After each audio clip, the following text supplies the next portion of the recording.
Hello everyone. Today I'm going to discuss chapter number 2, Flamingo, and the name of the chapter is Lost to Spring.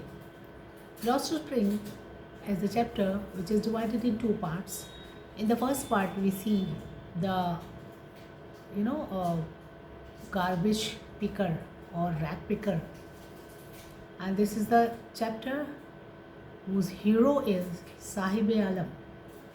And in the second part, we see the Mukesh, who works in the bangle factory or glass factory of Firozabad, and his whole family works in glass factory. And this was their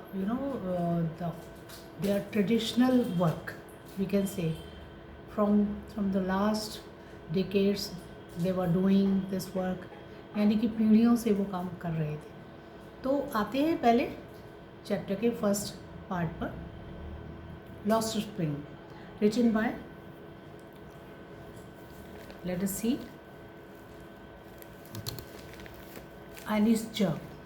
okay, एनिस जंग जिसने इस chapter को लिखा है, first chapter को, तो first chapter के जो पहला भाग है उसके बारे में बात करती हूँ. उसमें साहिब आलम, जो कि एक कौन है, रैग पिकर, कूड़ा बीनने वाला एक बच्चा है और टीनेज बच्चा है, एंथुजियास्टिक है, और स्टोरी की जो शुरुआत है वो वहीं से होती है. मीन्स एनिस जंग जो कि एक राइटर है और वो इस चैप्टर को नरेट भी कर रही. तो she was going and she saw the Sahib Alam near the garbage, the heap of garbage. उसके पास वो खड़ा हुआ है, उसने देखा, वो देखती हैं और वहीं रुककर उससे बातचीत करती है. तो यहाँ से स्टोरी शुरू होती है. तो at the beginning when she saw Sahib Alam, she asked the question कि तुम यहाँ क्या कर रहे हो, इस कूड़े में क्या ढूंढ रहे हो. तो जानते हैं उसने क्या जवाब दिया. उसने कहा कि वो इसमें गोल्ड तलाश कर रहा है. तो इस बात पर वो चौंक गई कि गोल्ड, कूड़े के ढेर में गोल्ड कहाँ से. तब वो बताता है कि हमारे लिए तो यही जो कूड़ा है ये गोल्ड की तरह है. इसमें से कभी उसे 10 रुपये का नोट और कभी कभी कुछ अलग चीज़ें भी मिल जाती हैं, सिक्के भी मिल जाते हैं. तो कभी कभी उसे पैसे मिल जाते हैं, कुछ ऐसी चीज़ें मिल जाती हैं जो उसके लिए कभी कभी यूज़फुल होती हैं. तो इस तरह से वो बातचीत करती हैं और उससे बात करते करते वो थोड़ा फैमिलियर जब हो जाता है तो उससे पूछती हैं कि तुम्हें स्कूल जाने का मन नहीं करता है. तब साहिब आलम कहता है कि हाँ, उसे पढ़ने का शौक़ तो है, लेकिन क्योंकि वो गरीब है, he belongs to the poor family, गरीब है वो लोग. और फिर उसको पता चलता है, यानी एनिस जंग उससे जब बातचीत करती है तो वो बताती भी हैं कि ये जो स्टोरी है वो उस बच्चे की स्टोरी है जो कि 1971 और 72 बांग्लादेश जब बना था, वहाँ से जो रिफ्यूजीज़ इंडिया में आ गए थे, यानी भारत आ गए थे, यहाँ आकर ये दिल्ली सीमापुरी के एरिया में आकर बसे और यहाँ इन्होंने झुग्गी झोपड़ियाँ डाली. और उन झुग्गी झोपड़ियों में जो रहने वाले लोग थे तो उनको कुछ काम तो था नहीं, तो वो लोग अपनी जीविका जो थी वो इस तरह से कूड़ा बीनने में और इस तरह के कामों में करके अपना जीविका पर उपार्जन करते हैं. तो वो सारी स्टोरी वो यानी कि वो एक्सप्लोर भी करते हैं. उन्हें पता लग जाता है कि इस तरह की उनकी हिस्ट्री है. इसी तरह इसी कड़ी में उनकी मुलाकात, यानी कि वो साहिब आलम से मिलती हैं और साहिब आलम के बारे में वो, जब उन्हें पता चलता है कि साहिब आलम पढ़ने का शौक़ तो रखता है, लेकिन वो क्योंकि उसके पेरेंट्स इतने कैपेबल नहीं है, या उसकी मदर के बारे में वो ज़्यादा डिस्कस करता है कि मेरी मदर जो है मुझे स्कूल नहीं भेज सकती. तो वो उससे उल्टा सवाल करता है कि क्या मेरे लिए आप स्कूल बनवा दोगे. तो एनिस जंग जो है वो हंसती हैं और कहती हैं कि हाँ, मैं बनवा दूँगी.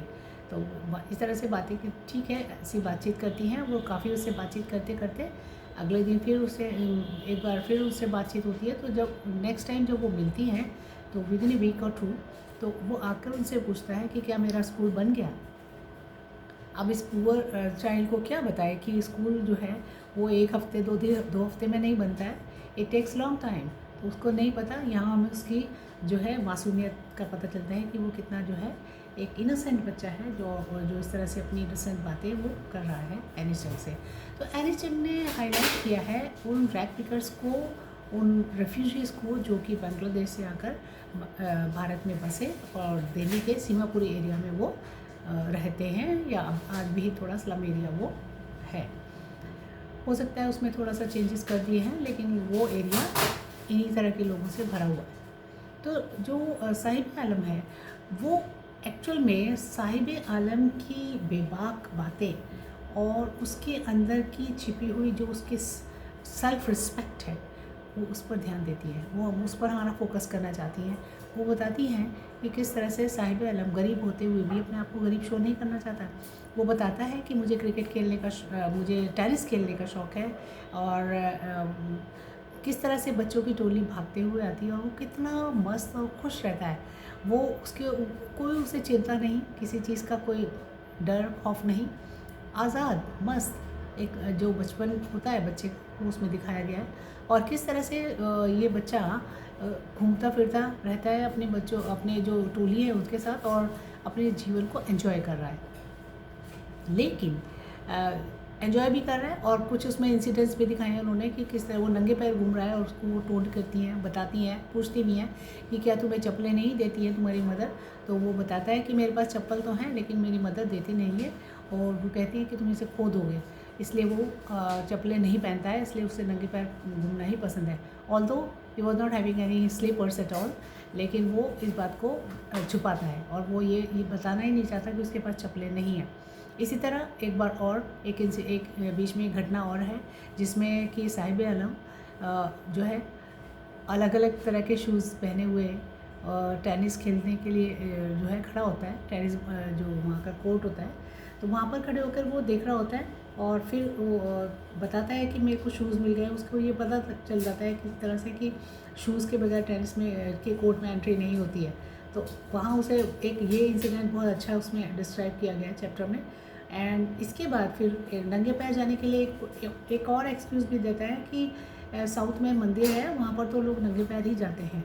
तो ये मतलब अपने वो उस जस्टिफाई करता है अपने नंगे पैर घूमने को या अपने चप्पलों के बगैर घूमने को वो जस्टिफाई करता है। तो इस तरह से एनिस्टन बातें करती हैं उससे और कहीं कहीं बीच में र्यूमर्स भी क्रिएट करती हैं और हमें पता चलता है कि वो बच्चा जो है अपनी सेल्फ रिस्पेक्ट नहीं होता है। इसी तरह से उसकी बातें, उसकी हंसी और खुशी को वो दिखाती हैं पूरे चैप्टर में। लेकिन एंड में वो जब साहिब आलम से मिलती हैं और एक बार उसने वो इंसिडेंट एट लास्ट हम देखते हैं चैप्टर के एंड में कि किस तरह से साहिब आलम से बात करती हैं। तो साहिब आलम को में वो चीज़ देखती हैं। वो चेंज क्या देखती हैं, तो उन्हें साहिब आलम से बात करना अच्छा तो लगता ही है, तो वो बात करती हैं। तो he was carrying a canister और एक उसके पास यानी और एक उस बातचीत करते हुए वो पूछती हैं कि आखिर तुम्हारी हंसी कहाँ गायब हो गई और तुम्हारे फेस पर जो एक्सप्रेशंस होते थे खुशी के, हैप्पीनेस के, वो कहाँ हैं। तो वो बताता है कि मैं अब किसी के यहाँ नौकरी करता हूँ और उसमें वो उसको 800 रुपये महीना मिलता है and he is serving a man. वहाँ पर वो चाय वाले की एक शॉप है, उस पर मैं काम कर रहा हूँ, जो कि मेरा मालिक मुझे जो है 800 रुपये पर मंथ देता है और मैं अब उसके यहाँ काम करता हूँ। तो अब जब उसे ये पता चलता है कि वो उसके यहाँ काम कर रहा है, तो उसके जो नेचुरल जो हंसी थी का जो फ्लो था वो अब उसके चेहरे पर दिखाई नहीं देता, बिकॉज ही वॉज नॉट अब वो फ्री नहीं है। तो इस तरह से वो फ्रीली घूम भी नहीं रहा है और वो किसी के यहाँ काम कर रहा है। तो यहाँ पर स्टोरी का एंड होता है। तो इसमें वो दिखाती हैं बच्चे की जो नेचुरल इंस्टिंक्ट्स होती हैं, यानी पढ़ने की इच्छा दिखाती हैं। इसके बाद वो उनकी लाइफ पर फोकस करने की कोशिश भी करती हैं कि किस तरह से वहाँ के लोग अपना जीवन यापन करते हैं और वहाँ के जो बच्चे हैं वो उनको पढ़ने का शौक़ है, पढ़ना भी चाहते हैं, लेकिन वो गरीबी की वजह से पढ़ नहीं पाते। तो यहाँ पर हम चैप्टर का एंड देखते हैं। तो फर्स्ट जो पार्ट है वो यहीं पर एंड हो जाता है।